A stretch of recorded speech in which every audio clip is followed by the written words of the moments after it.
قال الله تعالى في كلام المجيد والفرقان الحميد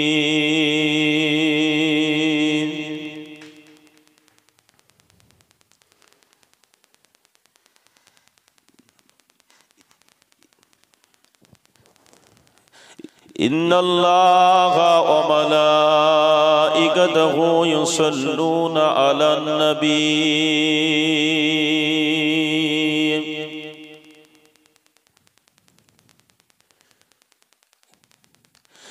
يا أيها الذين آمنوا صلوا عليه وسلموا تسليما اللهم صل على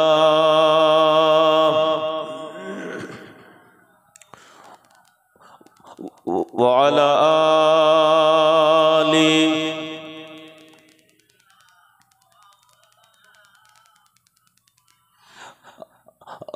আমার মরণ আসিবে কখন কেউ তো জানে না আমার মরণ আসিবে কখন কেউ তো জানে না আমি মরে গেলে আমায় তোমরা ভুলে যেও না আমি মরে গেলে আমায় তোমরা ভুলে যেও না আমার মরণ আসিবে কখন কেউ তো জানে না মরণ কার কখন আসবে আমরা কেউ বলতে পারি বলে এই দুনিয়া চিরজীবন থাকার জায়গা না বন্ধকার কবর যে আমার আসল ঠিকানা এই দুনিয়া চিরজীবন থাকার জায়গা না বন্ধকার কবর যে আমার আসল ঠিকানা সবাই রেখে আমায় চলে যাবে সঙ্গী হবে না সবাই রেখে আমায় চলে যাবে সঙ্গী হবে না আমার মরণ আসিবে কখন কেউ তো জানে না আমার মরণ আসিবে কখন কেউ তো জানে না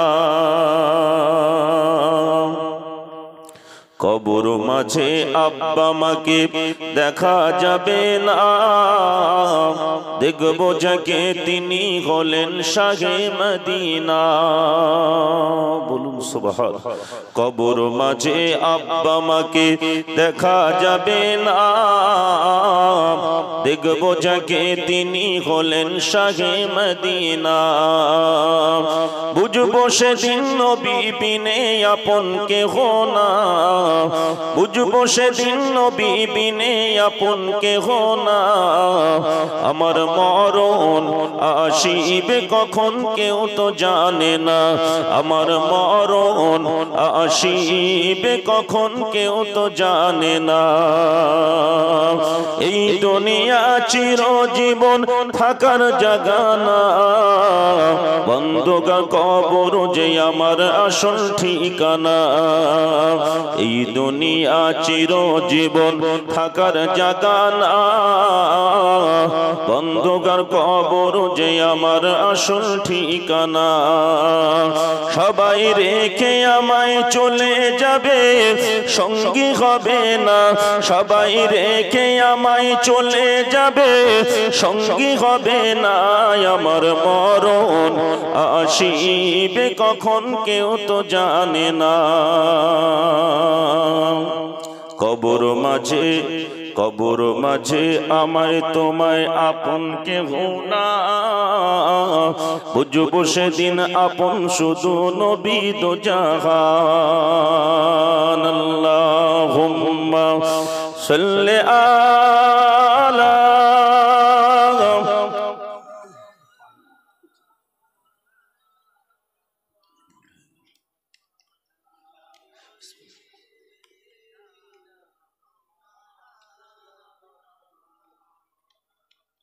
खूब मोहब्बत अल्लाहुम्मा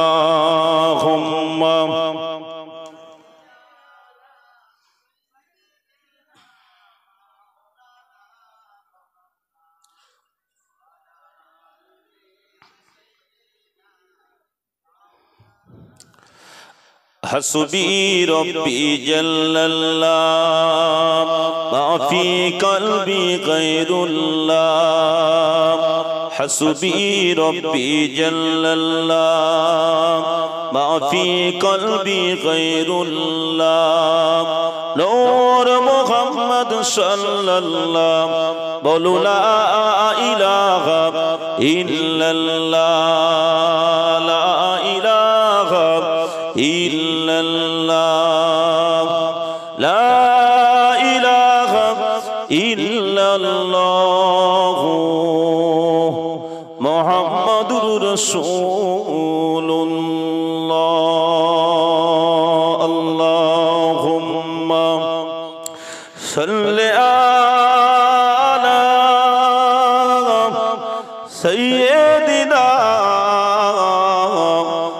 मौलाना मुहम्मद व आली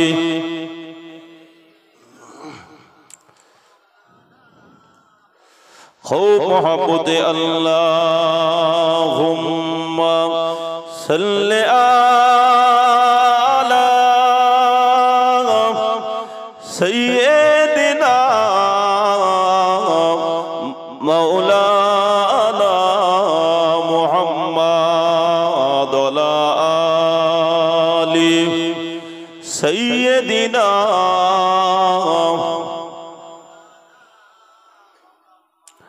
प्यारे हाजिराने मजलिस, विशेष करे आजके जलसार सनमधन्य सुयोग्य सम्मानित सभापति साहेब महासम्मानित पीरजादा हुजूर किबला सम्मानित उलामाए हजरात सम्मानित सम्मुखे बसे थाका दिनदार ईमानदार नेककार आल्लाहवाला आमार बयोज्येष्ठ मुरब्बी आब्बा जानेरा नौजवान तरुण बंधुरा छोट छोट बाच्चारा पद्मार आड़ाले अवस्थित पद्मानासिना स्नेहामयी करुणामयी धार्मिका आम्मा जान ओ बुबु जानेरा शुक्रिया आल्लाह पाकेर दरबारे जे आल्लाह आमादेरके एई पाक महफिले आसार मतन तौफिक दान करेछेन। भक्ति भरे मोहब्बतेर साथे बोलुन आलहामदुलिल्लाह। विश्व नबीर उपरे लाखो कोटी दरूद ओ सालाम सकले बोलुन सल्लल्लाहु अलैहि वसल्लम। बाबू आल्लाह पाक आमादेरके सृष्टि करेछेन और आमादेरके सृष्टि करार आगे आल्लाह पाक आरेकटा जातिके सृष्टि करेछिलेन। तारा कोन जाति? जिन जाति। आल्लाह এই জিন জাতিকে একটা সময় শেষ করে দিয়েছিলেন আর এর ভিতর থেকে আল্লাহ পাক কিছু কিছু জিনদেরকে আল্লাহ বাঁচিয়ে রেখেছিলেন। আল্লাহ পাক যখন আদম শফিউল্লাহকে তৈরি করবেন আল্লাহ পাক ফারিস্তাদেরকে ডাকলেন, ডেকে বললেন ওয়াইজ ক্বালা রাব্বুকা লিল মালাইকাতি ইন্নী জাইলুন ফিল আরদি খলিফা। আল্লাহ বললেন আমি প্রতিনিধি তৈরি করতে চাই, আদমকে তৈরি করব। ফারিস্তারা বললেন আল্লাহ আপনি এর আগে তো জিনদেরকে তৈরি করেছিলেন, আপনি আবার আদমকে তৈরি করবেন করবেন না? যতটুকু ইবাদত করার দরকার সেটা তো আমরা করছি, আপনি আদমকে তৈরি করবেন, তারা দুনিয়ায় এসে আপনার নাফরমানিতে লিপ্ত হয়ে যাবে। আল্লাহ পাক বললেন ক্বালা ইন্নী আ'লামু মা লা তা'লামুন।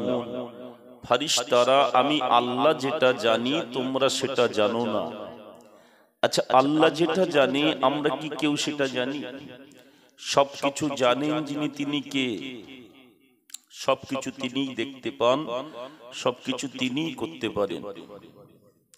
আল্লাহ পাক আদম শফিউল্লাহকে তৈরি করবেন। আল্লাহ পাক ফারিস্তা জিবরাইল আমিনকে ডেকেছেন, ডেকে বললেন যাও আদমকে তৈরি করব, মাটি নিয়ে এসো।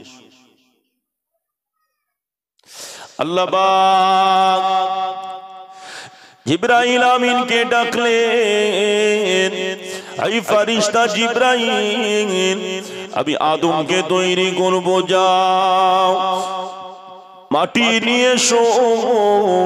জিবরাইল আমিন আলাইহিস সালাম চলে আসলেন, মাটি নিয়ে যাবেন। দেখতে পাওয়া গেল আল্লাহর ফেরেশতা হযরত জিবরাইল আমিন আলাইহিস সালাম যেই না মাটিটা নেবেন, দেখতে পাওয়া গেল মাটি কাঁদতে লেগে গেল। আর মাটি বলতে লাগলেন, আমাকে নিয়ে যেও না।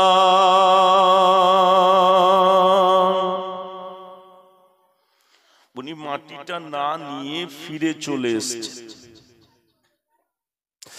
আল্লাহ পাক মিকাইলকে ডাকলেন, ফেরেশতা মিকাইল আলাইহিস সালাম আসলেন, মাটি নেবেন। মাটি কাঁদতে লেগে গেল আর বলতে লাগলেন, আমাকে নিয়ে যেও না। মাটির কান্না দেখে ফেরেশতা মিকাইল আলাইহিস সালাম মাটিটা না নিয়ে ফিরে চলে আসলেন।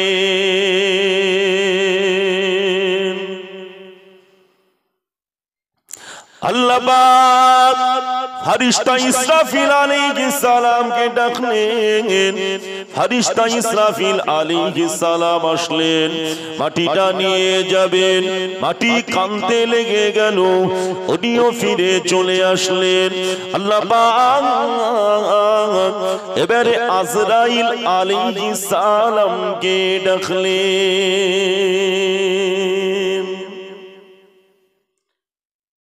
এই যে ফেরেশতাদের কথা বলছি, আল্লাহ এনাদের কিছু কিছু দায়িত্ব দিয়েছেন, আর এনাদের ভিতর থেকে আজরাইলকেও আল্লাহ একটা দায়িত্ব দিয়েছেন। দায়িত্বটা কি? মানুষের জাহান কবজ। আমাদের মনে হয় করবে না, নাকি কি বলছেন? করবে?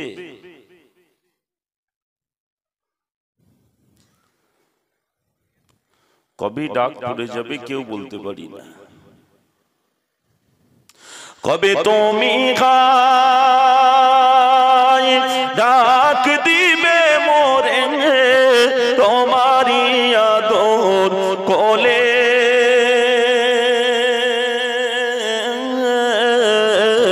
তোমারি বকে ঘুমায়ে পড়িব বিশ্বের মায়া ভুলে। কবে তুমি গায় ডাক দিবে মোরে, তোমারি আদর কোলে তোমারি বকে ঘুমায়ে পড়িব বিশ্বের মায়া ভুলে। হায়াত যেদিন ফুরায়ে যাবে, মিটবে সকল আশা।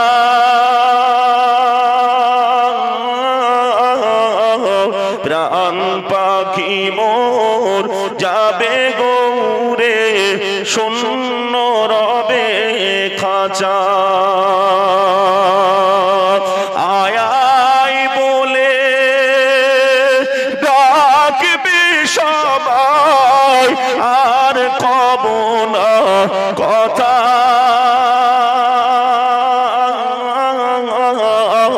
মুখখানি মোর বন্ধ হবে, নড়বে না চোখের পাতা। আয় বলে ডাকবি সবাই, আর কব না কথা। মুখখানি মোর বন্ধ হবে, নড়বে না চোখের পাতা। কবে তুমি খায় ডাক দিবে মোরে, তোমারি আদর কোলে তোমারি ঘুমায়ে পড়িব বিশ্বের মায়া ভুলে। আল্লাহ দায়িত্ব দিয়েছেন আজরাইলকে জাহান কবজ করা। কথা ঠিক বলছি না ভুল বলছি বলুন? আচ্ছা, আজরাইলের মায়া দয়াটা কম না বেশি? কথা বলে। আল্লাহ আজরাইলকে ডাকলেন, যাও মাটি নিয়ে এসো, আমি আদমকে তৈরি করব। ফেরেশতা আজরাইল আলাইহিস সালাম আসলেন, মাটি নেবে, মাটি কাঁদতে লেগে গেল। মাটির কান্না দেখে আজরাইল আলাইহিস সালাম দেখতে পাওয়া গেল। মাটিকে বলতে লাগলে, মাটি আমি দুনিয়ার কোন ব্যক্তির হুকুমে তোকে নিতে আসি না, যিনি আমাকে সৃষ্টি করেছেন, আমার সৃষ্টিকর্তা মহান রব্বুল আলামিন আল্লাহ পাকের হুকুমে আমি তোকে নিয়ে যেতে চাই।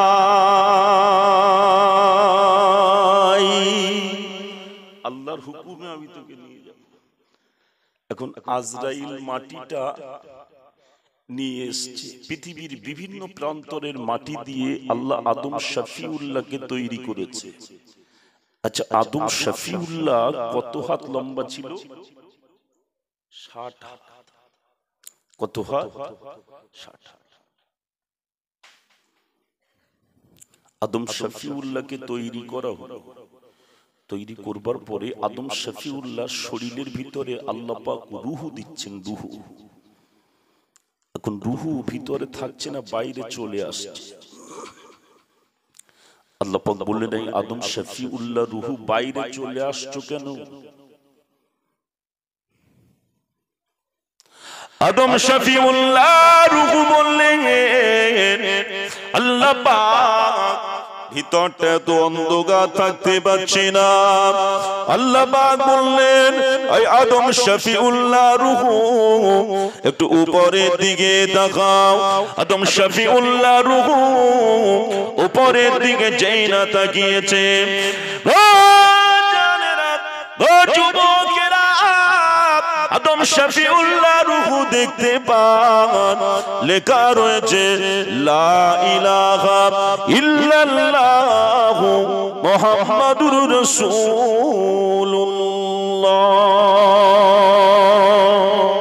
যদি বলুন না সুবহানাল্লাহ। আদম শফিউল্লাহ রূহ বললেন, আল্লাহ লা ইলাহা ইল্লাল্লাহটা বুঝতে পারলাম, মুহাম্মাদুর রাসূলুল্লাহটা কি? আল্লাহ পাক বললেন, মুহাম্মাদুর রাসূলুল্লাহ হলো আমি আল্লাহ পাক আমার পিয়ারা হাবিব। জোরে বললেন না সুবহানাল্লাহ। আমার পিয়ারা হাবিব আদম শফিউল্লাহ রূহ। আদম শফিউল্লাহ শরীরের ভিতরে আল্লাহ পাক দিয়ে দিলেন।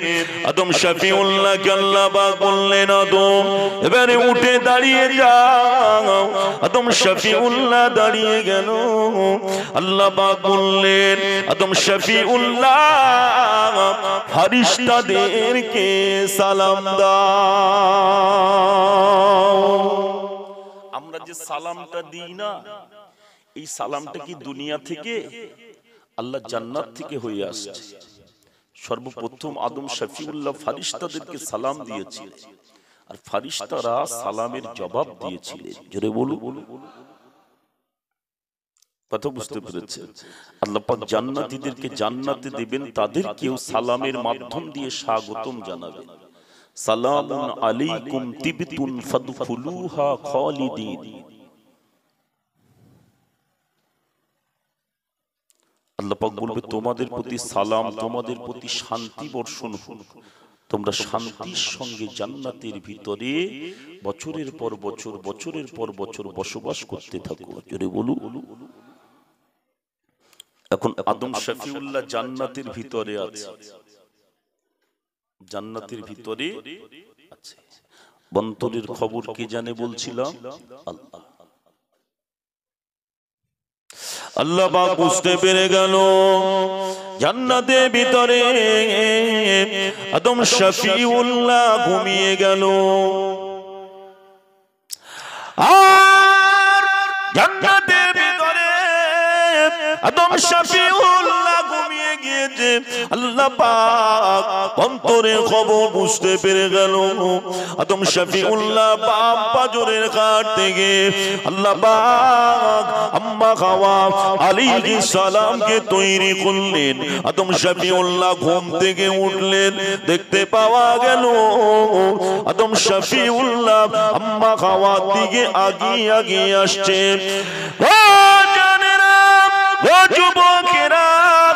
আল্লাহ পাক বললেন আদম এখনো তো তোমাদের বিবাহ হয় না, আগিয়ে যাওয়া যাবে না, মোহরানাটা দিতে হবে। আদম শফিউল্লাহ বললেন আল্লাহ পাক মোহরানাটা কোথায় পাবো? জান্নাতের ভিতরে খাই দাই করি, জান্নাতের নিয়ামত গুলো সব উপভোগ করি, মোহরানাটা কোথায় পাবো? আল্লাহ পাক বললেন আদম আমার পিয়ারা হাবিব আখিরি জামানার নবী নূর নবী জনাবে মুহাম্মদুর রাসূলুল্লাহ সাল্লাল্লাহু আলাইহি ওয়াসাল্লামের উপরে 10 বার দরুদ শরীফটা পড়ে নাও। আমার পিয়ারা হাবিবের উপরে যদি 10 বার দরুদ শরীফ পড়ে নাও আদম তোমার মোহরানাটা আদায় হয়ে যাবে। জোরে বলুন না সুবহানাল্লাহ। আমাদের নবীর দাম বেশি না কম? উম্মতে মুহাম্মাদি আজকে আমরা গর্ব করে বলি, কিন্তু আমাদের যে এত দাম হয়েছে এটা তো আমাদের নবীর জন্য। ঠিক বলছি না ভুল বলছি? বলে সোনার চাঁদেরা সোনা মালিকেরা উম্মতে মুহাম্মাদির দামটা কতটা একটুখানি শোনে। নবী ঈসা আলাইহিস সালাম রাস্তা দিয়ে হেঁটে হেঁটে আসছে আর দেখলেন একটা পাহাড় রয়েছে, আর পাহাড়ের নিচে একটা বড় পাথর আছে। কি আছে? পাথর। এখন ঈসা নবী ওই পাথরটাকে দেখছে আর পাথরের উপরে হাত বোলাচ্ছে। আল্লাহ এত সুন্দর পাথর, আল্লাহ এত সুন্দর পাথর। আল্লাহ বললেন নবী ঈসা এর থেকেও সুন্দর জিনিস দেখবে? এর থেকেও সুন্দর জিনিস কি দেখতে চাও? আল্লাহ কোথায় গেলে দেখা যাবে? আল্লাহ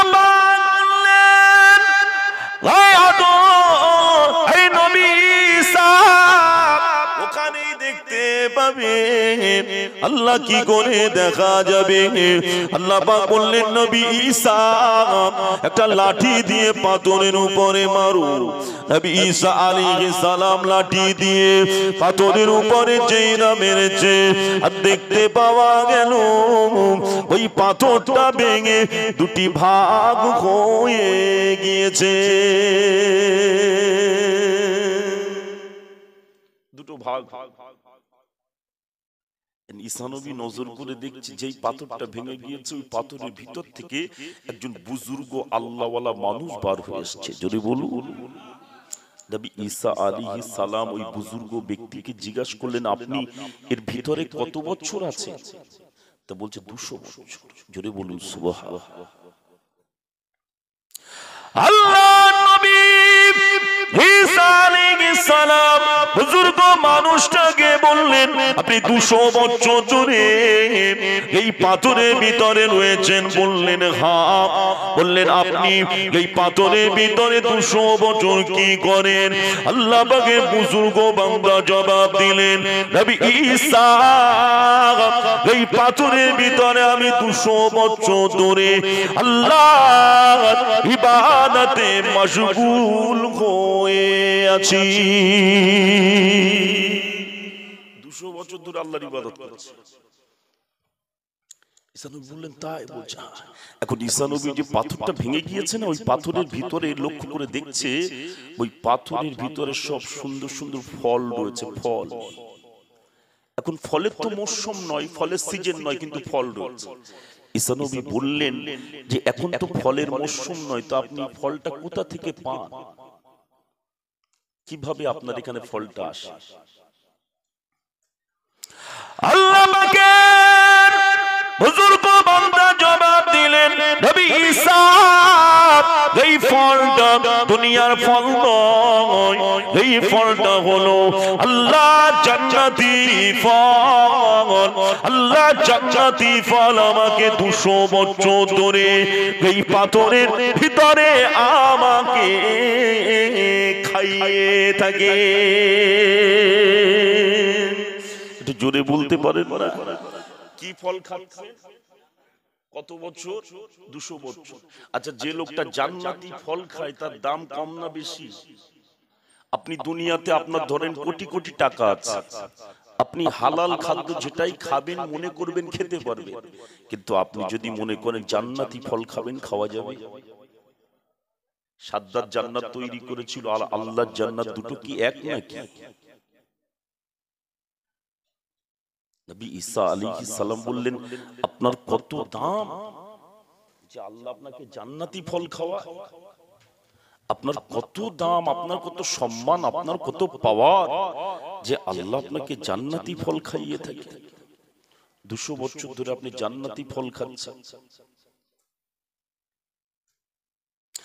আল্লাহ আমাকে হুজুর তো বান্দা জবাব দিলেন, নবী ঈসা আপনি আমাকে সম্মানীয় বলছেন, আপনি আমাকে দামি বলছেন, আপনি কি জানেন আখিরি জামানায় একজন নবী আসবে, ওই নবীর উম্মত উম্মতিদের পাওয়ার, ওই নবীর উম্মত উম্মতিদের দাম, ওই নবীর উম্মত উম্মতিদের সম্মান আল্লাহ আমার চাইতে অনেক অনেক গুণে বেশি দিয়ে দেবে।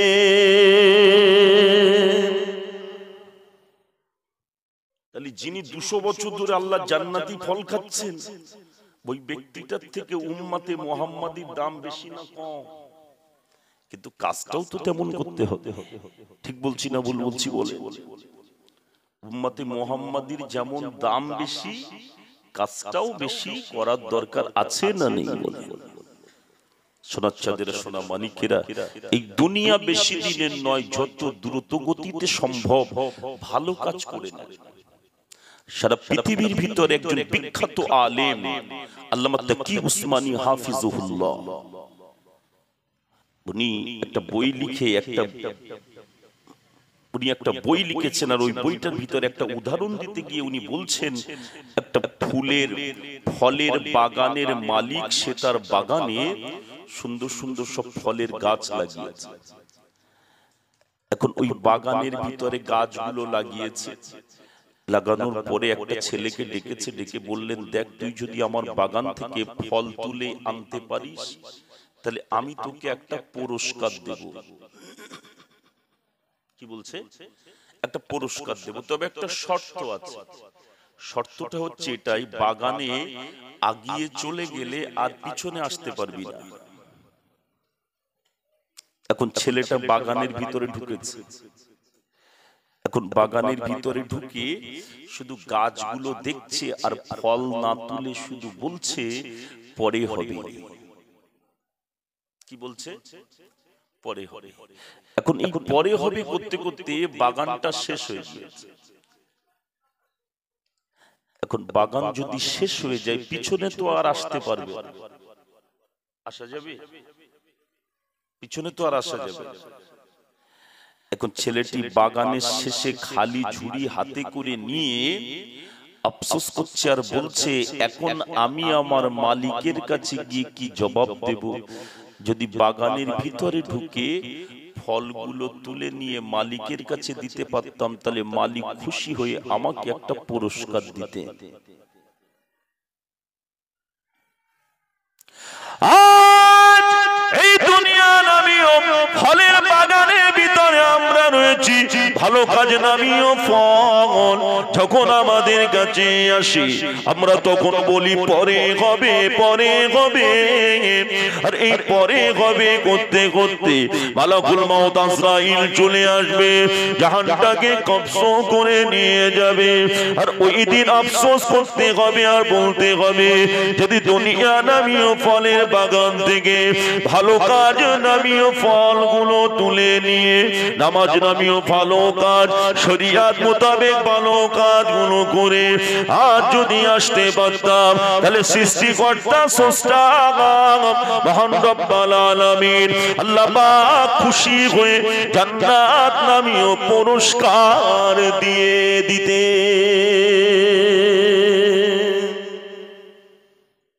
কিন্তু সেদিন তো আফসোস করতে হবে। ওই জন্য যত দ্রুত গতিতে সম্ভব ভালো কাজ করে। এই যে আপনারা আজকের এই মাজলিসে বসে আছেন, এটা একটা ভালো কাজ না খারাপ কাজ বলেন? এই সময়টা কত মানুষ কত গুনার কাজের ভিতরে জড়িয়ে আছে। ঠিক বলছি না ভুল বলছি? কিন্তু আল্লাহ আপনাদেরকে এরকম একটা মাজলিসে এনে হাজির করেছে, যে জায়গাতে বসে থাকলে আপনি যতক্ষণ বসে থাকবেন ততক্ষণ শুধু নেকি পাবেন। জোরে বলুন। সোনার চাঁদেরা, রাত যখন গভীর হয়ে যাবে, এই মাহফিল শেষ হয়ে যাবে, আল্লাহর ফারিস্তারা চলে যাবেন। আল্লাহ জিজ্ঞাসা করবে, কোথায় ছিলে? অমুক জায়গাতে। আল্লাহ পাক বলবেন, তোমরা না বলেছিলে আদমকে তৈরি করবে না? আমি বলেছিলাম ক্বালা ইন্নী আ'লামু মা লা তা'লামুন। দেখো তারা আজকে কি করছে। এরকম মাজলিসে বসে থাকলে লস। কথা বুঝতে পেরেছে? আল্লাহ আদম শাফিউল্লাহকে তৈরি করলেন, আর কি বললেন? আমার হাবিবের উপরে আম্মা হাওয়ার কাছে যখন আসছিলেন কি বললেন? আমার হাবিবের উপরে 10 বার দরুদ শরীফ পড়লে মোহরানাটা আদায় হয়ে যাবে। বলছিলেন না? সোনার মদিনা বহু দূরে, কিন্তু মদিনাওয়ালা আমার অন্তরে, কিন্তু মদিনাওয়ালা আমার অন্তরে। সোনার মদিনা বহু দূরে, এখান থেকে মদিনা হাজার হাজার কিলোমিটার রাস্তা। ওই যে কেরালার একটা যুবক গিয়েছিলেন শিহাব চতুর, 8640 কিলোমিটার রাস্তা পায়ে হেঁটে চলে গেল মক্কা শরীফ, মদিনা শরীফ। জোরে বলুন। সোনার মদিনা হাজার হাজার কিলোমিটার দূর। মদিনাওয়ালা যাকে ভালোবাসেন তাকে কাছে ডেকে নেয়। জোরে বলুন। সোনার মদিনা বহু দূরে, কিন্তু মদিনাওয়ালা আমার অন্তরে, কিন্তু মদিনাওয়ালা আমার অন্তরে। সোনার মদিনা বহু দূরে, কিন্তু মদিনাওয়ালা আমার অন্তরে, কিন্তু মদিনাওয়ালা আমার অন্তরে। যে গিয়েছে সে পেয়েছে, মদিনাওয়ালা তাকে ভালোবেসেছে। জোরে বলুন। সোনার মদিনা বহু দূরে, কিন্তু মদিনাওয়ালা আমার অন্তরে। নারে তাকবীর। আহা, সেই মদিনাওয়ালাকে ভালোবেসেছেন হাবশী দেশের বিলাল। ঠিক বলছি না ভুল বলছি? নবীকে কম ভালোবাসতেন না বেশি? জীবনের থেকে বেশি মহব্বত করেছিলেন। আল্লাহ রসুলের ইন্তেকালের পরে বিলাল মদিনা ছেড়ে দিয়ে চলে যাবে, গাটলি গুটলি মাথায় নিয়ে দাঁড়িয়ে আছে। হযরত আবু বকর হুজুর বললেন, বিলাল একটু আজানটা দিয়ে দাও তো। বিলাল বললেন, আর আজান দেব না। আহ, নবীকে কত মহব্বত করতেন দেখে। বললেন, আর আজান দেব। ও জানেরা, ও যুবকেরা, বললেন আজান দেব না। কেন আজান দিবে না? বিলাল বললেন, কোন মদিনায় আজান দেব? যে মদিনাতে আমি আজান দিলে আল্লাহ নবী আমার আজান শুনে ইমামের জায়গায় চলে আসতেন। আমি আজান দেব, আমার আজান শুনে নবী তো আর ইমামের জায়গাতে আসবে না। আমি বিলাল আর মদিনায় আজান দেব না।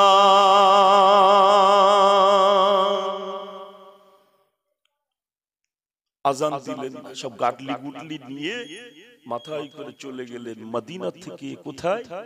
দামেস্ক। দামেস্কে চলে গেলেন, আর মদিনায় নাই। সম্পর্ক ভালো থাকলে কাছে ডেকে নেয়। ঠিক বলছি না ভুল বলছি? সম্পর্ক যদি আপনার সঙ্গে আমার ভালো থাকে, আপনি বারাসাত এলাকাতে কোনো জায়গাতে গিয়েছেন, আপনার সঙ্গে আমার দেখা হয়ে গেল, আমি কি বলবো? ভাই আপনি আমার বাড়িতে আসেন। সময় না থাকলেও 5টা মিনিট দাঁড়িয়ে কথা হবে কি হবে? হবে তো। সম্পর্ক ভালো ওই জন্য তো। ঠিক বলছি না ভুল বলছি?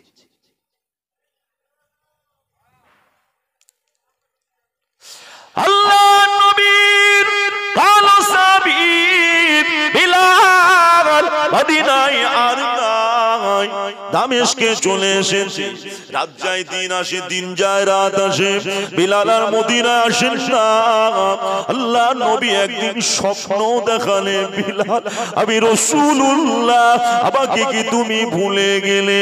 আবার কথা কি তোমার মনে পড়ে না? বিলাল একটু মদিনায় এসো না, আমি রাসূলুল্লাহ, আমার জন্য কি তোমার মনটা কাঁদে না?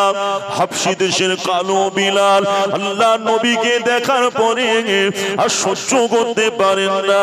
দামেস্কে দেখে নবী পাকের মহব্বতে বিলাল, ও জানেরা, ও যুবকেরা, বিলাল কাটলি গুটলি সব মাথায় করে নিয়ে আল্লাহ নবীর মহব্বতে দামেস্কে থেকে মদিনায় চলে এসেছে।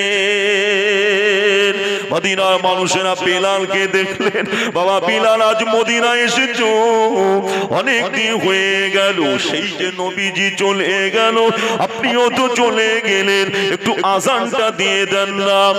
ও জানেরা, ও যুবকেরা, হাবশী দেশের কালো বিলাল ওই সময়তে মদিনা মানুষদেরকে বললেন, এই মদিনা মানুষেরা, আমি বিলাল আমাকে আযান দিতে বলবে না, আমি আর আযান দেব না, যে মদিনায় আমি বিলাল আযান দিলে আল্লাহর নবী মদিনার মসজিদে নববী শরীফে ইমামের জায়গায় দাঁড়িয়ে যেত, আমি আযান দেব, নবী তো আর ইমামের জায়গাতে আসবে না, আমি বিলাল আর আযান দেব না।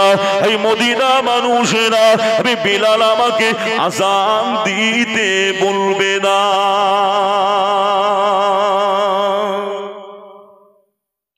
আর আযান দেব না। বিলাল আর আযান, কিন্তু বিলাল যে মদিনায় এসেছে এই খবরটা ইমাম হাসান হুসাইনের কাছে এসেছে। তোমার নানু জানে সাহাবা বিলাল আজকে মদিনায় এসেছে, আপনাদের অসুবিধা হচ্ছে নাকি? একটু তাকবীর দেন তো দেখি, নারে তাকবীর, নারে তাকবীর। মদিনায়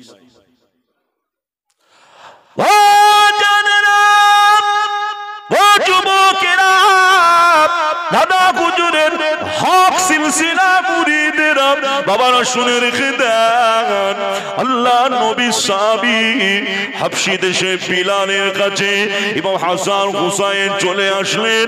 ইমাম হাসান হুসাইন এসে দাঁড়িয়ে গেল।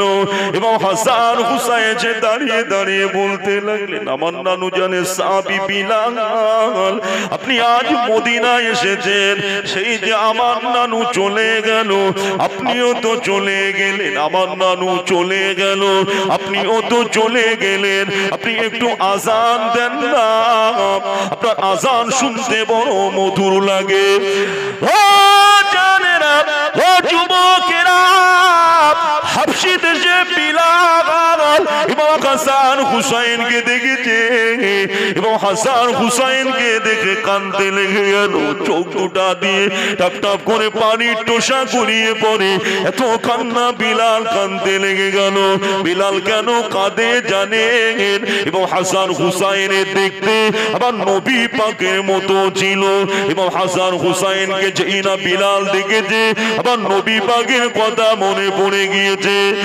ও জানেরা, ও যুবকেরা, বিলাল কাঁদতে লেগে গেল। ইমাম হাসান হুসাইন বললেন, আমার নানু জানের সাহাবী, আপনি একটু আজানটা দিয়ে দেন না, আপনি একটু আজানটা দিয়ে দেন না। আল্লাহ নবী সাহাবী হাবশী দেশের বিলাল এবং হাসান হুসাইনের কথা ফেলতে পারলেন না। ইমামের জায়গাতে, মুয়াজ্জিনের জায়গাতে বিলাল দাঁড়িয়ে গিয়ে আজান দিতে শুরু করলেন। মদিনার মানুষেরা সব দেওয়ানা হয়ে গেল, পাগলের মতো সব দৌড়ে দৌড়ে মদিনা মসজিদের নববী শরীফের দিকে আসতে লাগলেন। ও জানেরা, ও যুবকেরা, মদিনা মসজিদে নববী শরীফের যে জায়গাতে দাঁড়িয়ে বিলাল আজান দিতেন, আজানের জায়গা আজান দিচ্ছেন, সবাই ছুটে ছুটে বিলালের আজান শোনার জন্য আসছে। বিলাল আজান দিতে শুরু করে দিলেন। আজান দিতে দিতে আজানের ভিতরে যেই না আমার নবীর নামটা চলে আসলেন, বিলাল আমার নবীর মহব্বতে কাঁদতে কাঁদতে আল্লাহ জমিনের উপরে বিলাল বেহুশ হয়ে গেল। বিলালের যখন জ্ঞান ফিরে এসেছিলেন, মদিনা মানুষেরা বিলালকে জিজ্ঞাসা করেছিলেন, ও বাবা বিলাল এমন হলো কেন? হাবশী দেশের বিলাল জবাব দিয়েছিলেন, ও মদিনা মানুষেরা, আমি বিলাল আজান দিচ্ছিলাম, আজানের ভিতরে যেই না আমার নবীর নাম এসে গেল, আমি আর সহ্য করতে পারি না। আল্লাহ নবীর মহব্বতে আমি কাঁদতে কাঁদতে আল্লাহ জমিনের উপরে বেহুশ হয়ে গিয়েছিলাম।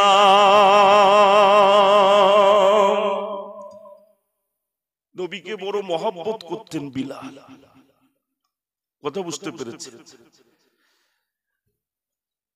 সেই নবীকে আমি আপনি যদি নবীর কথাগুলোকে মেনে চলতে পারি, মনে রাখবেন দুনিয়াতে কল্যাণ, আখিরাতে মুক্তি নিশ্চিত পাওয়া যাবে। কথা ঠিক বললাম না ভুল বললাম? আমি আপনাদের কাছে আলোচনা করছিলাম, আপনারা শুনছিলেন আদম শফিউল্লাহর কথা, মনে আছে তো আলোচনাটা? এই আদম শফিউল্লাহ আমার আপনার আদি পিতা বাপ আদম শফিউল্লাহ জান্নাতের ভিতরে, আর আমাদের আম্মা কোথায়? আম্মা হাওয়া আলাইহিস সালাম কোথায়? জান্নাতের ভিতরে।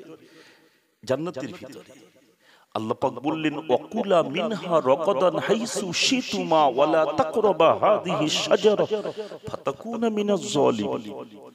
আল্লাহ পাক বলে দিলেন, জান্নাতের ভিতরে আদম আর হাওয়া দুজনে থাকবে।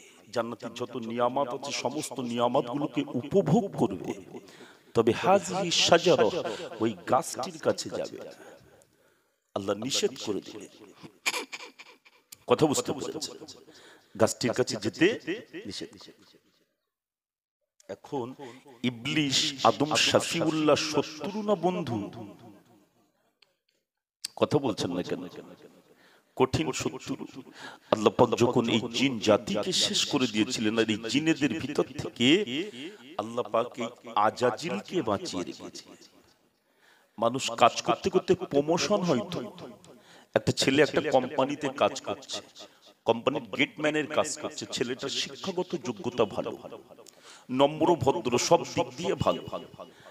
এখন কোম্পানির মালিক দেখলো ছেলেটিকে তো এই জায়গাতে রাখা ঠিক হবে না, একে নিয়ে একটু ভালো জায়গাতে দিতে হবে। এখন অফিসিয়াল একটা ভালো দায়িত্ব তাকে দিয়ে দিয়েছে, তাহলে ছেলেটি কি হলো? প্রমোশন হলো। তো এখন এই আজাজিল কাজ করতে করতে, ইবাদত করতে করতে আল্লাহর একটু কাছের হয়ে গেল। কথা বুঝতে পেরেছে? একটা সময় হয়ে গেল এই আজাজিল মুআল্লিমুল মালাইকা, ফারিস্তাদের শিক্ষক। ফারিস্তারা সব এনাকে হুজুর হুজুর বলতেন, ওস্তাদ ওস্তাদ বলতেন। আল্লাহ পাক যখন আদম শফিউল্লাহকে তৈরি করলেন, আল্লাহ পাক সাজদা করতে বললেন। এখন এই যে সিজদার কথা আল্লাহ বলেছেন, সবাই সিজদা করেছেন, করেনি কে? আজাজিল। আল্লাহ ডাকলেন, আয় আজাজিল, সবাই সিজদা করলো, তুই কেন করলি না? আজাজিল জবাব দিলেন, খলাকতাহু মিন নারি ওয়া খলাকতাহু মিন তিন। আমি হলাম আগুনের তৈরি, আদম হলো মাটির তৈরি। আমি সম্মানীয় ব্যক্তি হয়ে কি করে আদমকে সাজদা করি? আল্লাহ পাক বললেন, এই বেরিয়ে যা লানত প্রাপ্ত অভিশপ্ত কাফের। ইবলিস বললেন, আল্লাহ হাজার হাজার বছর ধরে আমি আপনার ইবাদত করেছি, আপনি কি আমাকে কিছু দেবেন না? আল্লাহ বললেন, কি চাস? ইবলিস বললেন, আল্লাহ কিয়ামত পর্যন্ত হায়াত চাই। কতদিন চেয়েছে? কিয়ামত পর্যন্ত। আল্লাহ বললেন, মঞ্জুর। ইবলিস বললেন, আল্লাহ আর একটা জিনিস আপনার কাছে চাই। কি চাস?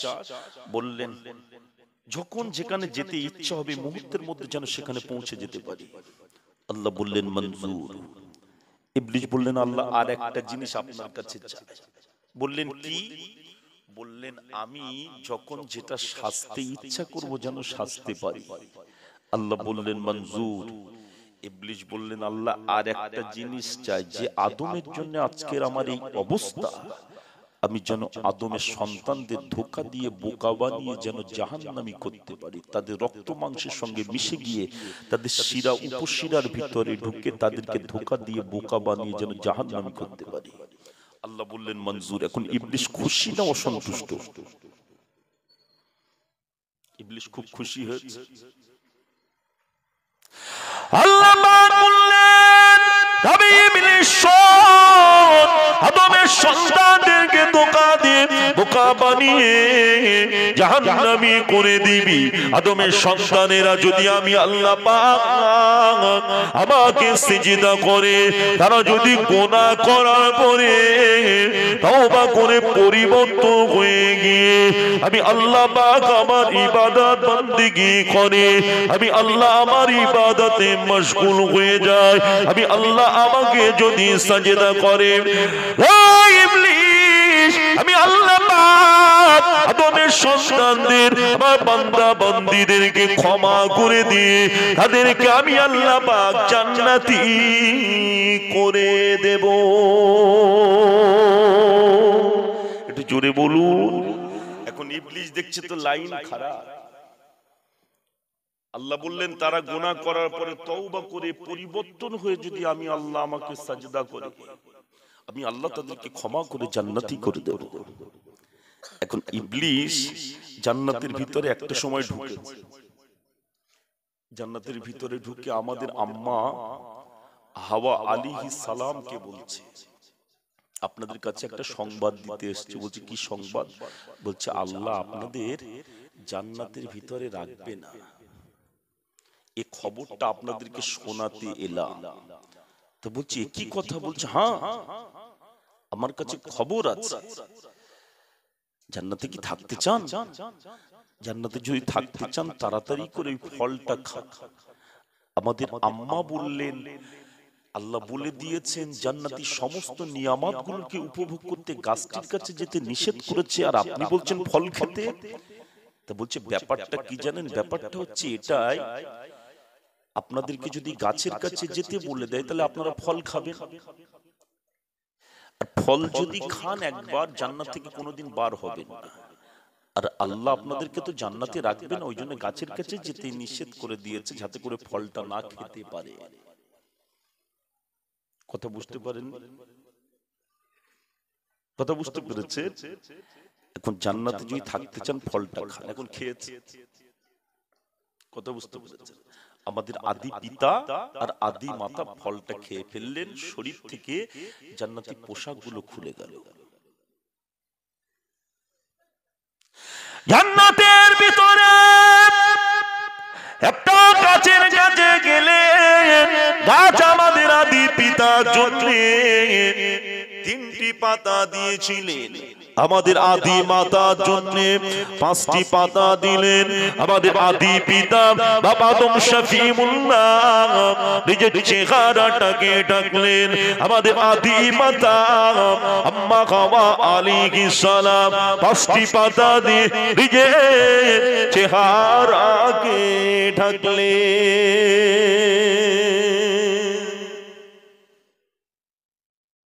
কথা বুঝতে পেরেছি? পুরুষ মানুষ মারা গেলে এই যে আমাদের আদি পিতা বাপ আদম শফিউল্লাহকে 3টি পাতা দিয়েছিলেন, পুরুষ মানুষ মারা গেলে কটা কাফনের কাপড় দিবে? 3টি। আর আমাদের আম্মাকে দিয়েছিলেন 5টি। মহিলারা মারা গেলে কটা কাফনের কাপড় দেবে? 5টা। মৃত্যু তো সবার হবে, বলছিলাম একটু আগে।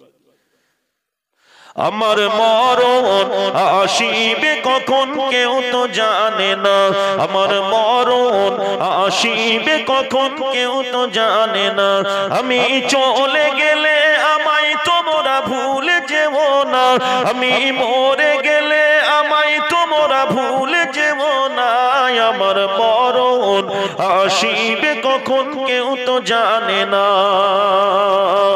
এই দুনিয়া চিরজীবন থাকার জায়গা না, অন্ধকার কবর যে আমার আসল ঠিকানা, সবাই রেখে আমায় চলে যাবে সঙ্গী হবে না, সবাই রেখে আমায় চলে যাবে সঙ্গী হবে না, আমার মরণ আসিবে কখন কেউ তো জানে না, আমার মরণ আসিবে কখন কেউ তো জানে না। কবর মাঝে আব্বা মাকে দেখা যাবে না, দেখবো যাকে তিনি হলেন শাহে মদিনা, কবর মাঝে আব্বা মাকে দেখা যাবে না, দেখবো যাকে তিনি হলেন শাহে মদিনা, বুঝবো সেদিন নবী বিনে আপন কেহ না, বুঝবো সেদিন নবী বিনে আপন কেহ না, আমার মরণ আসিবে কখন কেউ তো জানে না, আমার মরণ আসিবে কখন কেউ তো জানে না। আমার তোমার কে আপন একটু ভাবো না, আপন যিনি তিনি কাঁদেন সোনার মদিনা, জোরে বলুন সুবহানাল্লাহ। আমার তোমার কে আপন একটু ভাবো না, আপন যিনি তিনি কাঁদেন সোনার মদিনা, সেই নবীজির দিদার পেতে চলো মদিনা, সেই নবীজির দিদার পেতে চলো মদিনা, আমার মরণ আসিবে কখন কেউ তো জানে না, আমার মরণ আসিবে কখন কেউ তো জানে না। নারে তাকবীর, এটা জোরে বলুন নারে তাকবীর। যে কথা বলছি, আদম শফিউল্লাহ আর আমাদের আম্মাকে দুজনকে দু জায়গায় নামিয়ে দেওয়া হলো, পৃথিবীতে নামিয়ে দিলেন, দুনিয়াতে নামিয়ে দিলেন। এখন এই আদম শফিউল্লাহ আমাদের আদি পিতা আর আদি মাতার সঙ্গে একটা জায়গাতে মিলন হয়েছিল, জায়গাটির নাম কি? আরাফাতের ময়দান। আরাফাত শব্দের অর্থ হচ্ছে মিলন, সাক্ষাৎ, দুজনের সঙ্গে সাক্ষাৎ হয়েছিল। এই আরাফাতের ময়দানে একটা মসজিদ আছে, যে মসজিদটির নাম হলো মসজিদে নামেরা। কি মসজিদ বললাম? মসজিদে নামেরা। এই মসজিদ বছরে একটা দিন খোলা হয়। কোন সময়? হজের সময়। ও জানেরা, ও যুবকেরা, এই আরাফাতের ময়দানে একটা মসজিদ রয়েছে, যে মসজিদটির নাম হলো মসজিদে নামেরা। এই মসজিদটি বছরে একটা দিন খোলা হয়, বছরে একটা দিন খোলা হয়। হাজী সাহেব যারা গিয়েছেন, যারা উমরা করতে গিয়েছেন, জিজ্ঞাসা করেন এই আরাফাতের ময়দানে একটা পাহাড় রয়েছে।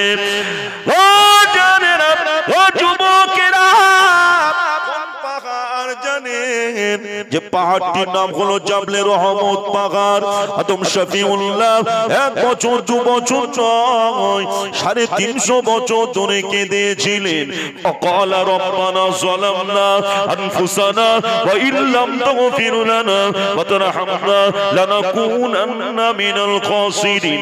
রব্বানা যালামনা আনফুসানা ওয়া ইল্লাম তাগফির লানা ওয়া তারহামনা লানাকুনান্না মিনাল খাসিরিন। 1 বছর 2 বছর নয় 350 বছর ধরে কান্নাকাটি করলেন। একদিন উনি পড়ে নিয়েছিলেন ক্বালা রব্বানা যালামনা আনফুসানা ওয়া ইল্লাম তাগফির লানা ওয়া তারহামনা লানাকুনান্না মিনাল খাসিরিন বিহুরমাতি হাযিহিল কালিমাতিত তাইয়্যিবা বারহাক লা ইলাহা ইল্লাল্লাহু মুহাম্মাদুর রাসূলুল্লাহ।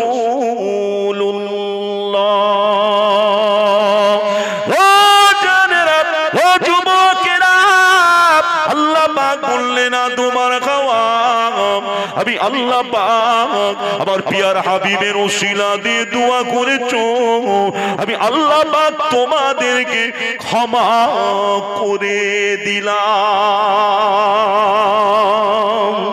একটু জোরে বললেন না সুবহানাল্লাহ। আমি আল্লাহ ক্ষমা করে দিই।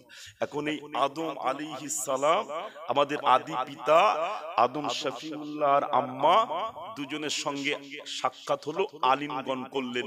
আদম শফিউল্লাহর কাছে নূরে মুহাম্মাদি ছিল। যখন আমাদের আম্মা হাওয়া আলাইহিস সালামের সঙ্গে আলিঙ্গন করলেন, যখন পেশানিতে চুমা খেলেন, দেখতে পাওয়া গেল ওই নূরে মুহাম্মাদিটা চলে গেল আমাদের আম্মার কাছে।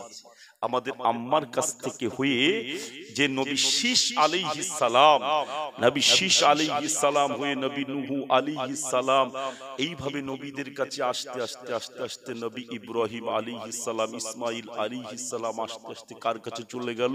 আল্লাহ রাসূলের আব্বা আব্দুল্লাহ পর্যন্ত চলে গিয়েছিলেন। কেন?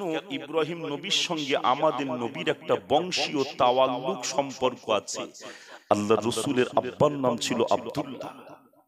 কথা বুঝতে পেরেছেন? বংশীয় তাওয়াল্লুক একটা সম্পর্ক আছে। কার সঙ্গে বললাম? ইব্রাহিম নবীর সঙ্গে। ও জানেরা, ও যুবকেরা, কারণ আল্লাহ নবী আব্বার নাম ছিল আব্দুল্লাহ, আব্দুল্লাহর আব্বার নাম ছিল আব্দুল মুত্তালিব, আব্দুল মুত্তালিবের আব্বার নাম ছিল হাশিম, হাশিমের আব্বার নাম ছিল আব্দে মানাফ, আব্দে মানাফের আব্বার নাম ছিল কাব, কাফের আব্বার নাম ছিল কুসাই, কুসাইয়ের আব্বার নাম ছিল মুররা, মুররার আব্বার নাম হলো ফিকি, ফিকির আব্বার নাম হলো মালিক, মালিকের আব্বার নাম হলো গালিব, গালিবের আব্বার নাম হলো মান, মানের আব্বার নাম হলো আদনান, আদনানের আব্বার নাম হলো ইসমাইল জাবিহুল্লাহ, আর ইসমাইল জাবিহুল্লাহর আব্বার নাম হলো ইব্রাহিম খলিলুল্লাহ। এটা জোরে বলতে পারেন না? বাবু ইব্রাহিম নবীর আল্লাহ 86 বছর বয়সে আল্লাহ একটা সন্তান দিয়েছিলেন। আল্লাহর কাছে দোয়া করেছিলেন রব্বি হাবলি মিনাস সলিহিন। আল্লাহ পাক একটা নেক সন্তানের সুসংবাদ দিয়ে দিলেন, ফাবাশশারনাহু বিগুলামিন আলীম। আল্লাহ একটা সন্তান দিলেন 86 বছর বয়সে। নাম কি? ইসমাইল। পরবর্তীতে ইব্রাহিম নবীর আরেকটা সন্তান আল্লাহ দিয়েছিলেন, নাম কি তার? নবী ইসহাক আলাইহিস সালাম। এই নবী ইসহাক আলাইহিস সালামের বংশে আল্লাহ 70,000 নবীকে পাঠিয়েছে। আর ইসমাইল নবীর বংশে শুধুমাত্র আল্লাহ আমাদের নবীকেই পাঠিয়েছে। জোরে বললেন না সুবহানাল্লাহ। কথা বুঝতে পেরেছেন? কোন ইব্রাহিম নবী? এই নবী ইব্রাহিম আলাইহিস সালামের যখন সন্তান হলো ইসমাইল, এই ইসমাইল আলাইহিস সালামকে নিয়ে কোথায় রেখে গিয়েছিলেন? মরু প্রান্তর ফাঁকা জায়গা মক্কা শরীফে। আজকে লক্ষ লক্ষ মানুষ। আমি তো বাইতুল্লাহ শরীফ থেকে 25 তারিখে ফিরলাম। বাইতুল্লাহ শরীফে কয়েকবার সফর করেছি, 19, 22, 23, 24 ঘুরে আসলাম। এই মক্কা শরীফে কাবা বাইতুল্লাহ কোন সময়ের জন্য ফাঁকা থাকে, বড় বড় বিল্ডিং গুলো তৈরি হয়েছে। কিন্তু ইব্রাহিম নবী যেদিন বাচ্চা, ছোট বাচ্চা ইসমাইলকে নিয়ে আর আম্মাজান হাজেরাকে নিয়ে ওই মরুভূমিতে ফাঁকা জায়গায় রেখে গিয়েছিলেন, সেদিন কেউ ছিল সেখানে? শুধু ধুধু ময়দান আর পাহাড় আর মরুভূমির বালি, আর কিছু নেই। ফাঁকা জায়গাতে রেখে দিয়ে চলে গেল। কথা বুঝতে পেরেছে? মরুভূমিতে ফাঁকা জায়গাতে রেখে দিয়ে চলে গিয়েছেন। দেখতে পাওয়া গেল নিরালাই নিঝুম কেউ নাই, দুধের বাচ্চা ইসমাইল জাবিউল্লাহকে আর আম্মা জান হাজেরাকে রেখে দিয়ে শুধু একটু পানি আর খেজুর দিয়ে যখন ইব্রাহিম নবী চলে যাচ্ছিলেন, আম্মা জান হাজেরা জিজ্ঞাসা করলেন, আপনি যে আমাদেরকে এখানে রেখে দিয়ে যান, এই মরুভূমিতে ফাঁকা জায়গা, শুধু খাজুর আর পানি আর তো কিছুই নাই। ইব্রাহিম নবী কোনো কথা বলছেন না, আগিয়ে আগিয়ে যাচ্ছেন। আল্লাহর খলিল ইব্রাহিম আলাইহিস সালামকে ও জানেরা, ও যুবকেরা, আম্মা জান জিজ্ঞাসা করলেন, আপনি যেখানে রেখে দিয়ে যান, এই মরুভূমি ফাঁকা জায়গা, বিড়ালাই নির্জুমে আর তো এখানে কেউ নাই। ইব্রাহিম নবী কোনো কথা বলছে না। আম্মা জান হাজেরা বললেন, আপনি যে আমাদের এখানে রেখে দিয়ে যান, এটা কি আল্লাহ হুকুমে রেখে দিয়ে যাচ্ছেন নাকি? ইব্রাহিম নবী জবাব দিলেন, আল্লাহ হুকুমে রেখে দিয়ে যাচ্ছি। আম্মা জান হাজেরা বললেন যে আল্লাহ হুকুমে আপনি আমাদেরকে এখানে রেখে দিয়ে যাচ্ছেন, সেই আল্লাহ আমাদেরকে দেখবে। একটু জোরে বলুন না সুবহানাল্লাহ। সেই আল্লাহ আমাদেরকে দেখবে, রেখে দিয়ে চলে গেল।